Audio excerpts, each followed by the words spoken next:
Europe 1. La France bouge, la saga. En 1880, un éditeur d'annuaires du Wyoming aux États-Unis imprime sur du papier jaune car il n'a plus de papier blanc.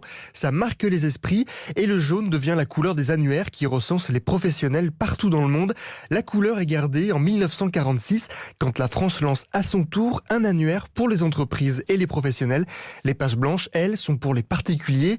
Et ce qui est important dans les pages jaunes, c'est la publicité. Toutes les entreprises de France sont recensées, mais certaines paient pour être mises en avant. Comme nous l'explique Isabelle Lascombe, anciennement directrice des annuaires imprimés et maintenant directrice de l'environnement de travail chez Solocal, groupe propriétaire des pages jaunes et pages blanches. Alors en 1946, donc le premier annuaire dans lequel on va trouver de la publicité, c'est un annuaire qui est en noir et blanc, il n'y a pas de couleur. De la publicité, on va en trouver sur la première page, on a une petite publicité amusante là, et on va en trouver également donc deuxième de couverture, troisième de couverture, quatrième de couverture. Ce sont des publicités assez simples. Et à l'intérieur, voilà, les listes, c'est vraiment très épuré. On a vraiment les rubriques, on a les noms et puis pas grand-chose d'autre. Quand les pages jaunes et blanches apparaissent, l'usage du téléphone n'est pas si développé. Les Français découvrent son utilisation.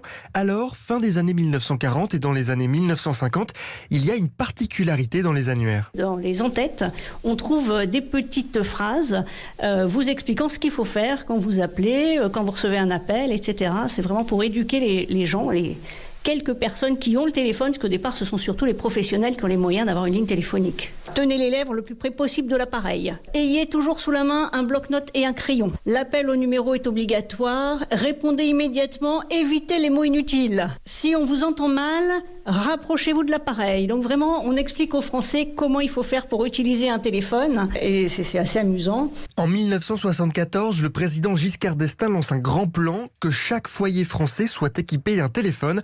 En 6 ans, le nombre d'abonnés au téléphone passe de 6 à 20 millions.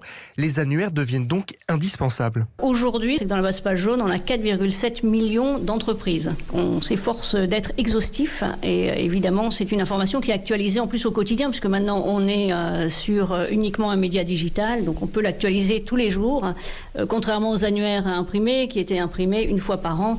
Donc forcément, dans l'espace d'un an, il y a quand même des changements. Jusqu'au début des années 2000, c'est la grande époque des pages jaunes et blanches sur papier, avant de passer au numérique, d'abord sur le Minitel, puis sur smartphone. Les pages jaunes, aujourd'hui, ça a encore un sens, puisqu'on a un Français sur 2 qui continue à utiliser le service, donc pour eux, je pense que ça fait toujours sens. Et après, il faut également savoir que nous alimentons, en fait, les moteurs de recherche, comme Google, pour ne pas les nommer, en information locale. C'est-à-dire que nous avons des partenariats pour leur fournir des bases de données qualifiées. Et on est un des rares acteurs locaux, puisque évidemment c'est un acteur mondial, à avoir ce type de partenariat, parce que la qualité de qualification qu'on a sur notre base est assez remarquable. Les annuaires papier disparaissent définitivement en 2020, mais ça continue sur Internet. En 2021, il y a eu 1,7 milliard de recherches sur le site pagejaune.fr.